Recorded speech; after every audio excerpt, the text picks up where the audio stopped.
Welcome back to Meet Me in the Middle. This is your host, Neely. I have been so encouraged by the number of people following through the episodes.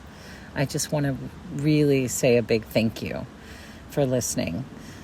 Please don't forget to subscribe, share, rate, comment. I'm actually on Twitter and Facebook and Reddit and Instagram as well. I'm not very active on social media at the moment, but I'm more focused on doing these episodes. But I am there. So, and you can find all those links on my website, which is findunityinthemiddle.com. So this is a podcast really for all of us. And what I mean by that is I too am learning more about these subjects. So we are learning all this together. We are all so busy and have so many distractions. And of course, so many choices out there to what we can choose to listen to. And so knowing all of that, I truly appreciate you guys being here, meaning all of you. Thank you so much. I'm putting out these podcasts as quickly as I can to get us to a point of understanding our foundations. However, the more I dig, the more topics come up. So that's also good. And there are many facts we all don't know, or we may have learned and forgotten, or whatever the case may be. So I do hope that I'm making this easy to grasp our founding principles in order to highlight some of the issues we have created ourselves over time. This episode, we will be discussing the history of religions in America. My intention, as always, is to focus on the facts. While trying, and when I say trying, I am trying to ensure my own biases are left out of the conversation. The only time opinions will be discussed on this podcast is in a room with opposing views, so we can ensure that we're having a discussion, not to impose my opinions on any category or any section of this podcast. But it's not always easy. So I hope I'm actually really staying true to being in the middle. So this episode will be very fact-based with links on the website, as all the episodes are fact-based. But with a topic like religion, I just want to preface it with, I'm asking everybody to park your beliefs, not abandon them, just park them for a moment to understand what the founding and the makeup of religions were in America. And none of this is ever meant to shame. It's meant to enlighten so we grow. So I will preface it with that, because the topic of politics and religion can be quite tricky. So the links are all on my website, so you can follow along and click on some of these links of the things that I'm talking about. Religion really has two meanings. So there's organized religion and there's spirituality. So these two things are what I mean when I say religion in this episode. Belief is a really personal and really important aspect of a person's life. And some are more dedicated to the daily practices of their religions, and some are passively participating. Some do not participate but still have faith. Others do not have any affiliation to any one religion, and some do not believe in any deity of any kind. This binds us here in America, because here we are equal under the law as citizens. The founders had varying beliefs and knew and saw the dangers of dividing into religious sects, just as we spoke about the founders were concerned about the dividing us into political sects or groups. This is why the founders separated church from state. They came from Europe and saw the persecution firsthand. They saw the Salem witch trials and how law and religion could harm societies and their pursuit of happiness and freedom. The intent, however, was not to leave God or Creator out, but to allow us to pursue our spiritual journeys without persecution. That freedom comes with a responsibility to avoid imposing laws with the passion of religious beliefs, as to not oppress others, as we are a society of people with many diverse backgrounds, as we spoke about, many beliefs from all over the world, and many traditions and practices. Some people truly believe this country was founded on Christian principles. That is a myth. However, that doesn't mean the people of America did not come here without belief. Some of those beliefs were used and distorted to justify some of the most heinous acts in history all over the world. I ask you to go into this episode with an open mind and consider some of the countries' governances and governing practices are founded by deep religious practices that have been backed by laws that persecute their citizens still today. America is not one of them. America was always an experiment from the beginning. And that experiment has led to America being one of the youngest nations and one of the most powerful forces around in the world over a very short period of time. Our freedoms and diversity and beauty is why so many fight to have a place in our society. I spoke about religion in our founding story series throughout the different sections. And in this episode, we're going to go a bit deeper into the roots of why people believe that America was founded based on Christian values.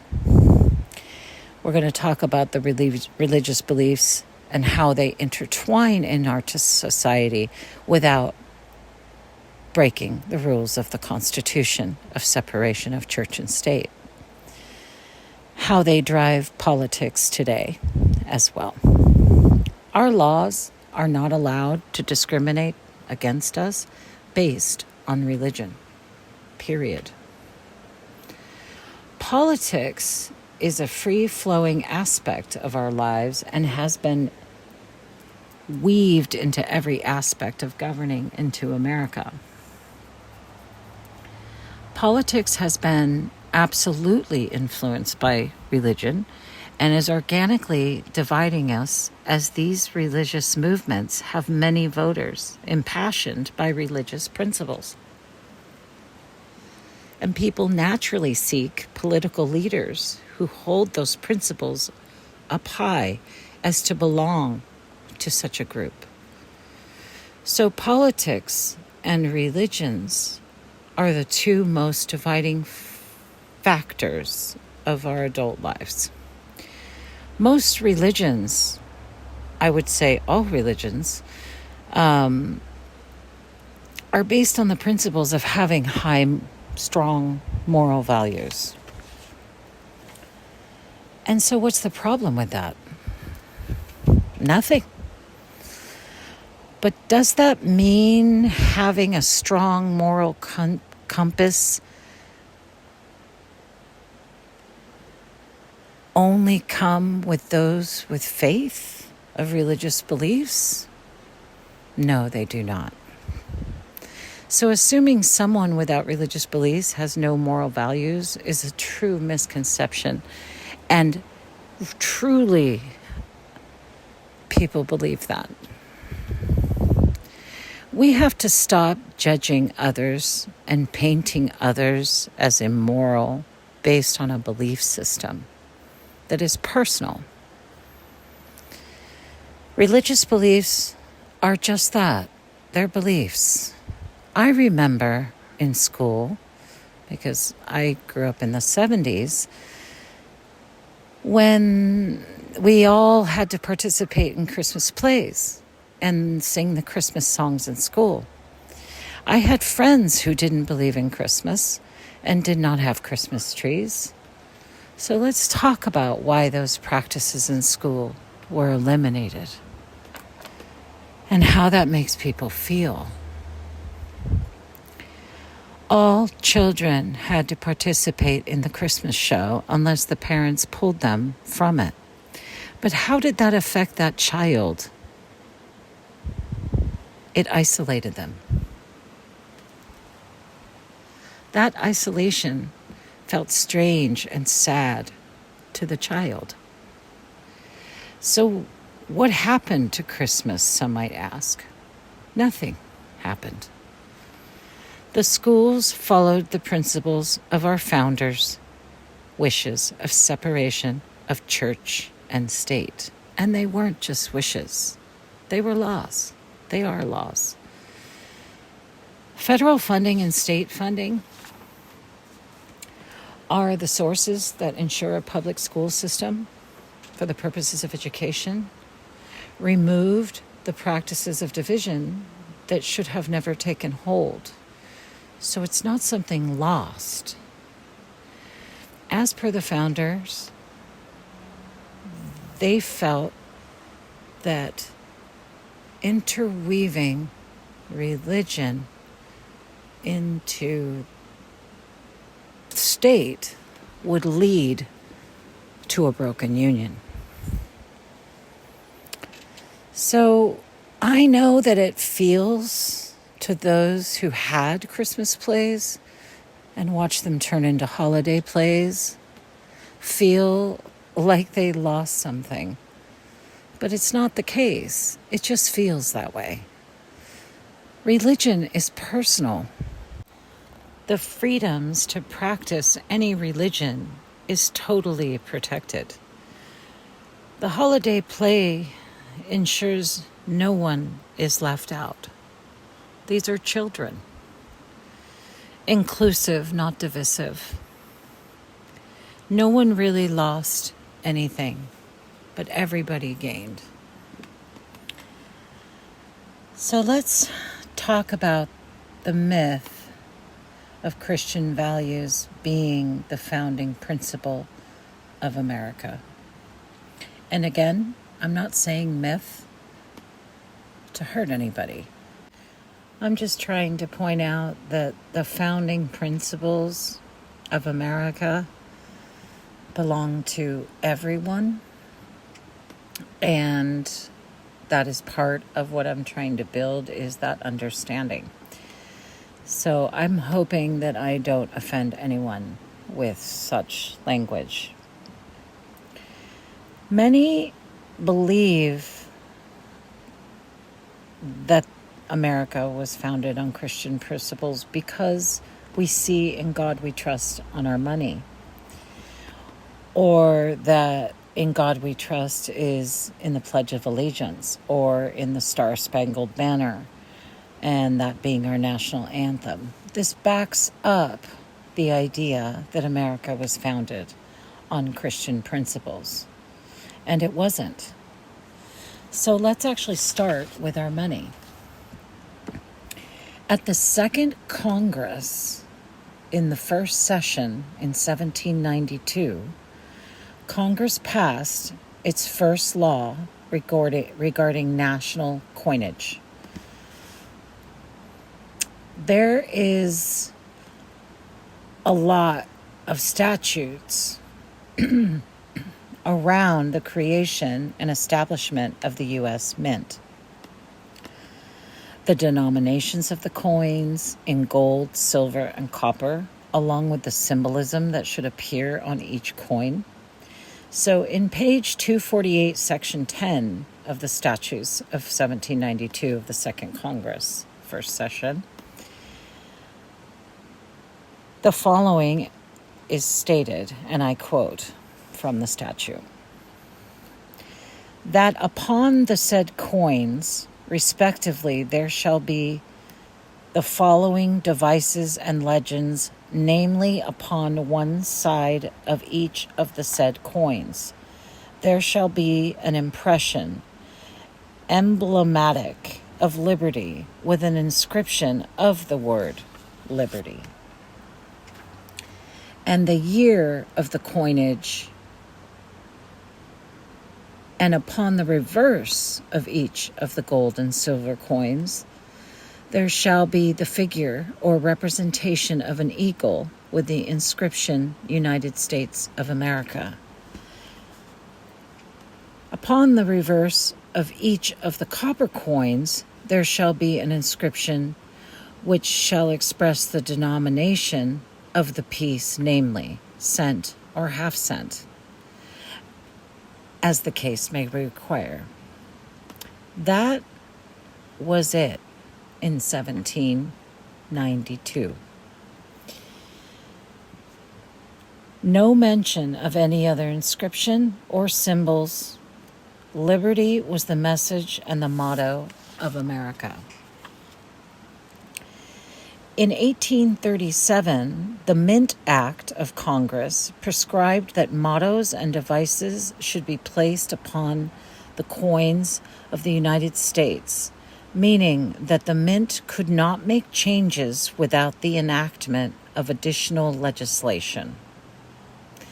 In 1861, the Secretary of the Treasury received numerous appeals from devout people of faith throughout the country, urging that the United States recognize deity on U.S. coins. During the onset of the Civil War in 1863, the director of the Mint submitted to the Secretary of the Treasury new designs, which was submitted to Congress, including "In God We Trust." In 1864, Congress passed the change along with the new 2-cent coin, making its first debut with "In God We Trust" inscribed, 72 years after the establishment of the mint and the coinage. In 1865, Congress passed the approval to place "In God We Trust" on all gold and silver coins. Between 1865 and 1907, the motto was added to all coins.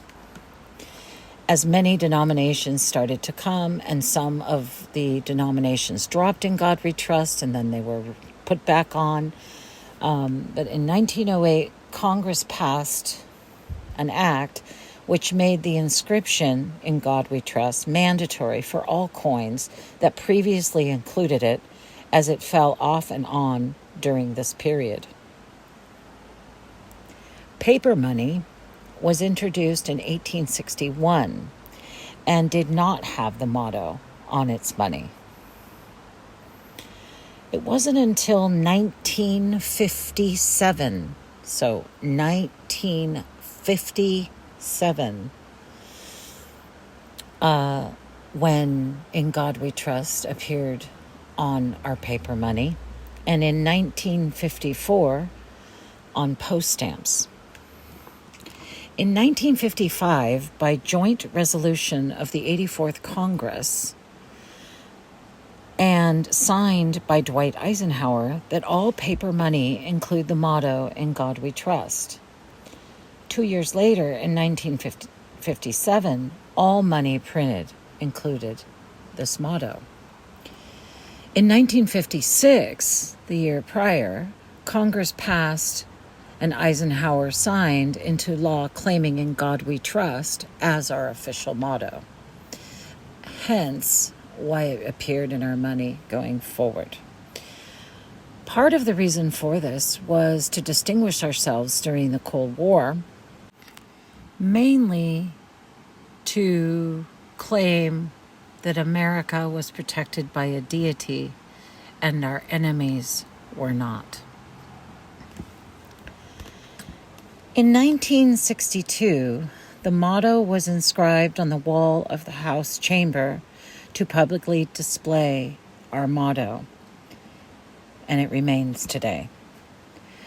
Many states adopted the motto to also be displayed in schools, government buildings, and so forth. The First Amendment protects individuals and associations as enjoying freedom of speech and assembly. This diverts the responsibility also to the states to ensure this freedom of association be protected under the First Amendment, as long as the laws of association do not limit the freedoms of individuals, particularly in the areas of religion and politics, but also in groups bringing legal cases in our courts. Many cases have been brought to the Supreme Court, and in all cases they have upheld the right of the association as protected under the First Amendment. The 14th Amendment ensured through the Supreme Court rulings that no state shall make any law that shall abridge the immunities and privileges of citizens, and no state shall deprive any person of life, liberty, or property. These two amendments ensure that no state is allowed to adopt a state-fostered religion, as this would be deemed unconstitutional. However, the freedom of association does protect the associations as having rights, as citizens have the right to assemble, and association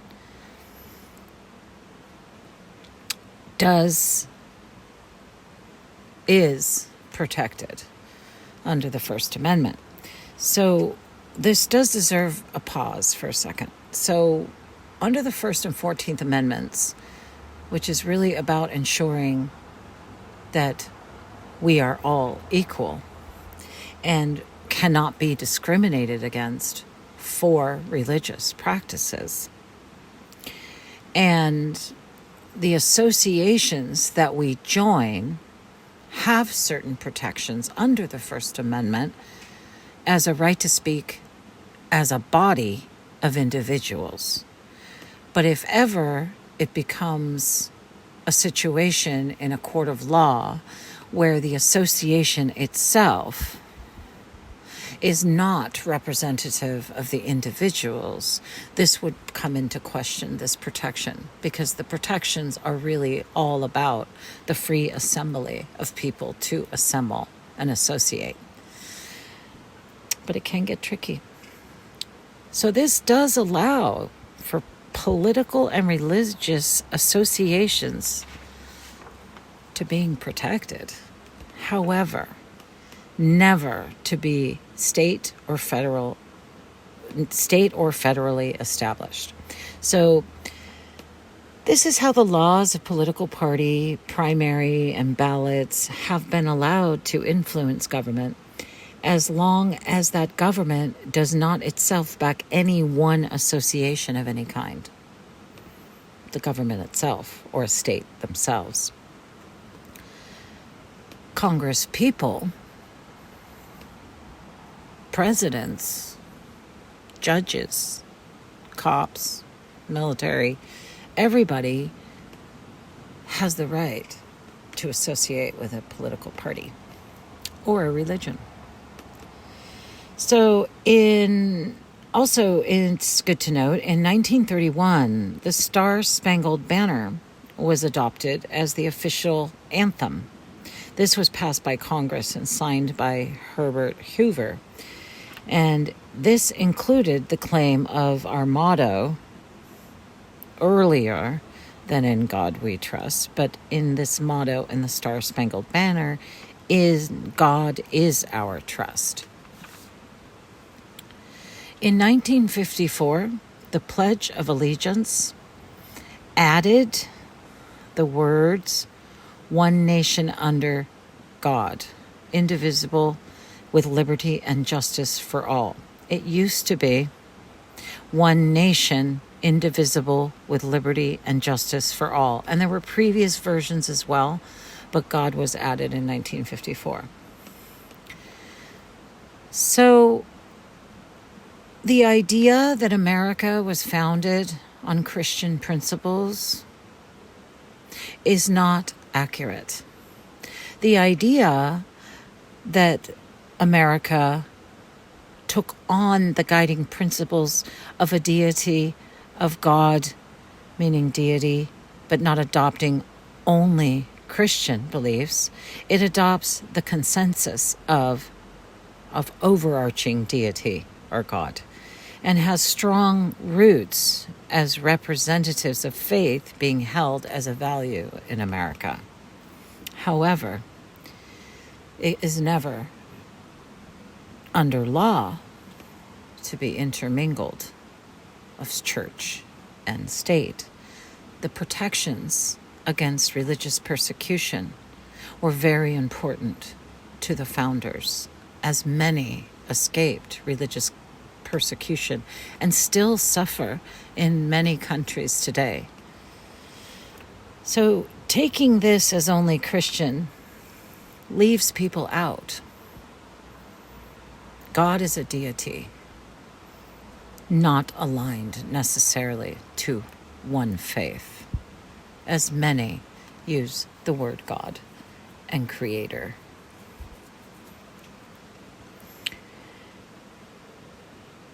So once again, it's not meant to make anyone feel bad.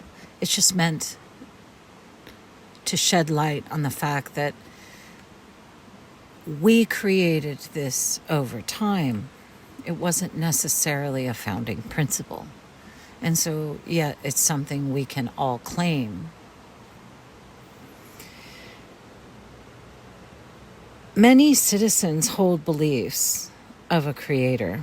Natives, blacks from Africa did have a lot of religious practices, some very similar to the natives, of holding a creator as their deity. And Christians alike. There are so many beliefs that adopt such a deity of God, Creator. It has been polled, and I looked at many polls, and they were all over the place, of course. But I think the consistent number that I found, at least in 3 places, that 90%, in 2011, 96% of Americans approve that "In God We Trust" is accepted as the motto of the United States. Now, just because 3 sources say that, I did actually check these numbers. I could not find any numbers that could be fact-checked with 3 sources newer than 2011. So that was quite a few years ago. Christianity may have not been an adopted religion, but it had great influence over society and practices over time. Unfortunately, it was used to justify and instill the establishment under the church of the Indian assimilation programs such as the Indian boarding schools. And I know we spoke about Deb Haaland, who is now the Secretary of the Interior, which has put out an investigation into the boarding school initiative, and the report can be found on my website, The Foundings.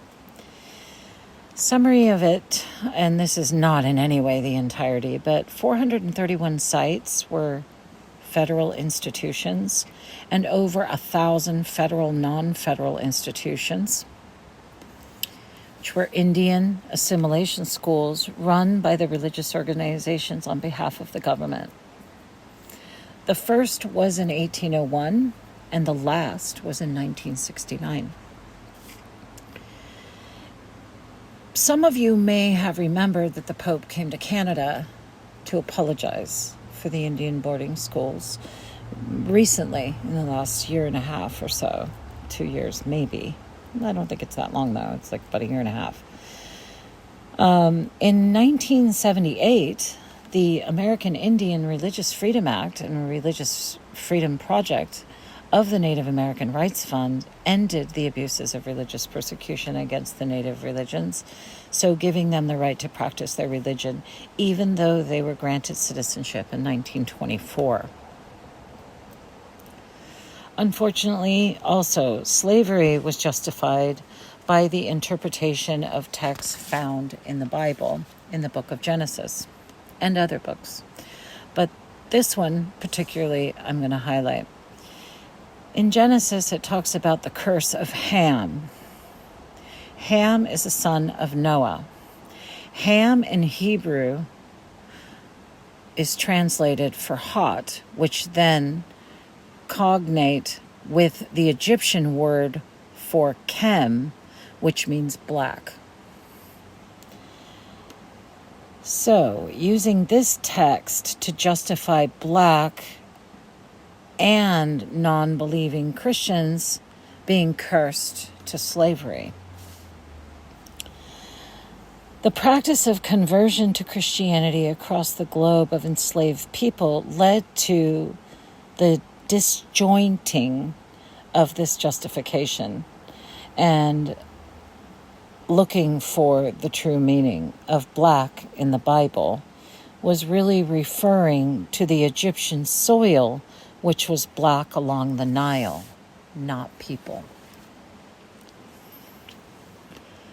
Many blacks converted in America and went on to form Baptist and Methodist faiths over time. And many would argue that blacks were of Jewish descent first and can be traced back through the migration routes and the mass enslavement in Egypt times of Jews, which were mainly black in color. So, there's a lot of history. Mass hysteria of religious practices in Salem led to the killing of many under the witch trials, most famously being the Salem witch trials. This religious purging was not contained to the United States, however. The Book of Demonology, which was written by King James, the same King James that is the King James version of the Bible that a lot of Christians hold as their Bible today, was really brought together with laws and religion, and they were intertwined to actually cause the mass hysteria of the witch trials. And this was prior to the formation of the United States, the Constitution and the Declaration of Independence. Okay, so once again, that's just the facts. There's also religion and politics as well. And in history, Protestants were mainly Republicans and Catholics were Democrats. So as of 2019, 65% of Americans identified as some form or denomination of Christian. 26, there's no religious affiliation, and 9% are mixed between Jewish, Quaker, Buddhist, Islamic, Hindu, and many more. America has more Christians than any other country in the world. The rules of religion and politics are few. However, no nonprofit or religious group are allowed to donate to political campaigns, even though there's a lot of weaving of the principles. Pastors, ministers, etc. may donate, of course, and we're going to cover a lot of the campaigns and campaign financing in the election series, but it's just to note that there are laws that limit the church's influence on our governing. Of course, there's ways around it, as there are many things, but it is clearly stated.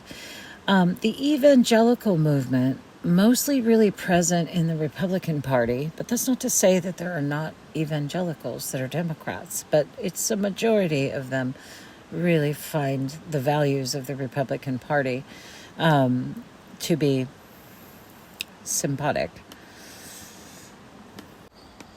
The evangelicals have a huge influence on the Republican Party, and the Republican Party delivers campaign promises and the advancement of legislation that supports the evangelical views.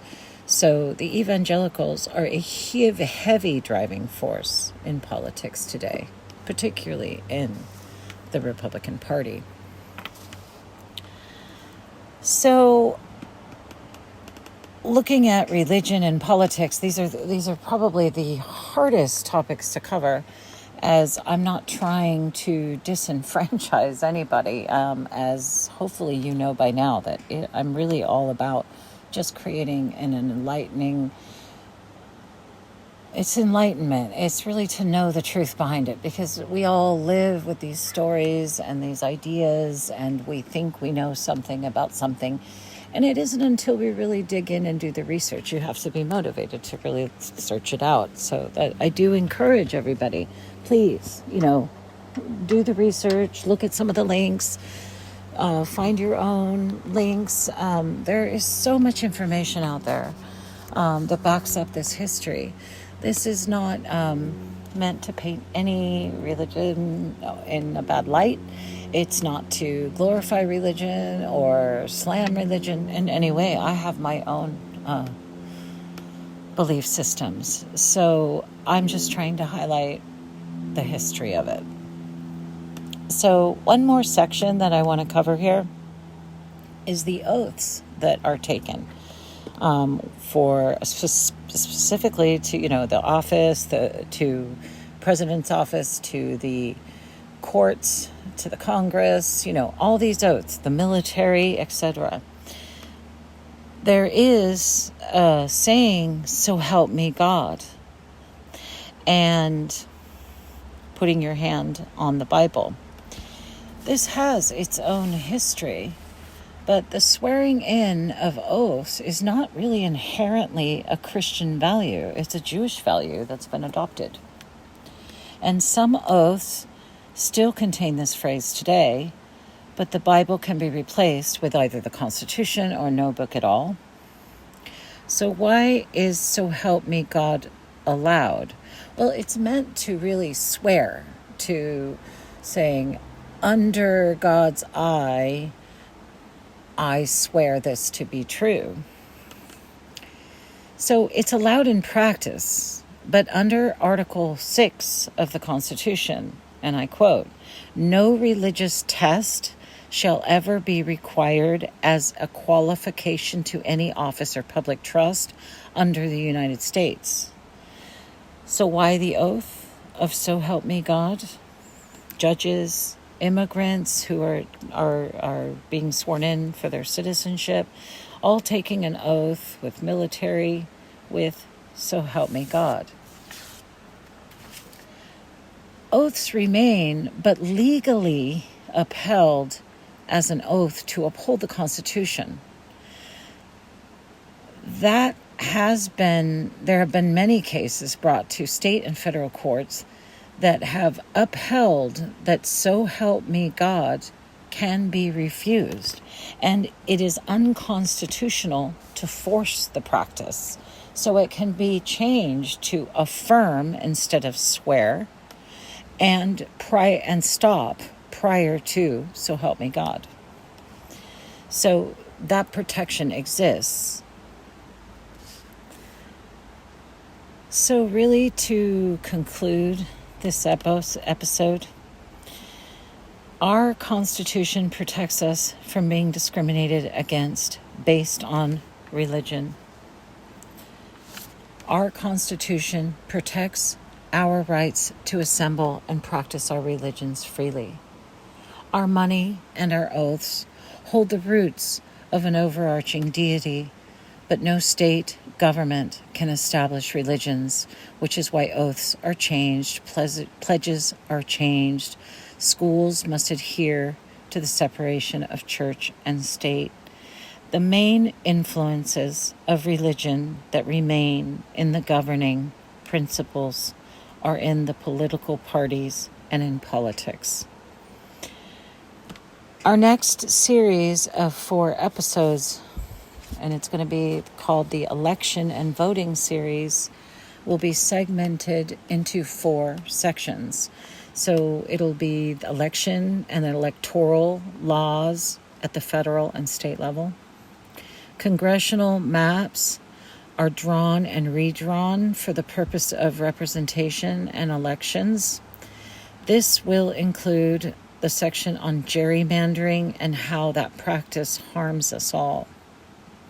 There'll be another section which is campaigns and conferences, including campaign finance laws, federal and state, and I will include media coverage and ad buys and so on.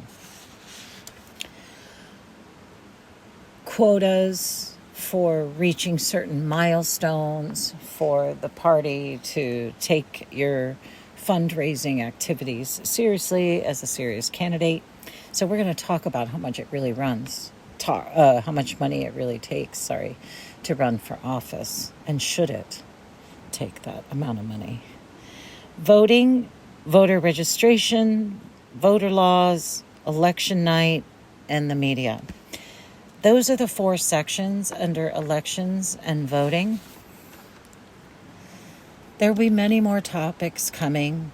One of them are going to be the jail system, and lobbying will be sections after the election series.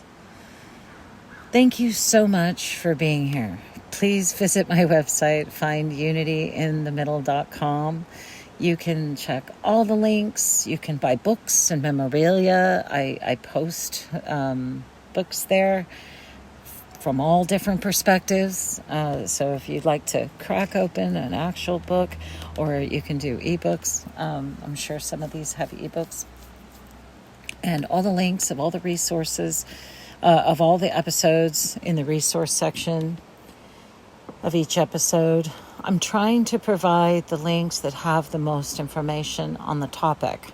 However, I check all facts using a 3 sources rule, meaning all facts must be found to be true by 3 reputable sources. I do not use university websites to check the facts, mainly because that can be, skewed one way or another. So I really try to stick with the government sites, and Wikipedia is great because it actually shows sources, and I go a little deeper on the sources. So if I'm showing Wikipedia pages, I felt that it was really a good representation, and that these facts do actually replicate in other places. So I'm trying really hard to just make sure that you get really good resources. Again, thank you so much for being here, and until next time, Meet me in the middle means understanding the history based on facts to debate the hard issues that we face today. The more we know, the more we grow. Thank you. See you next time.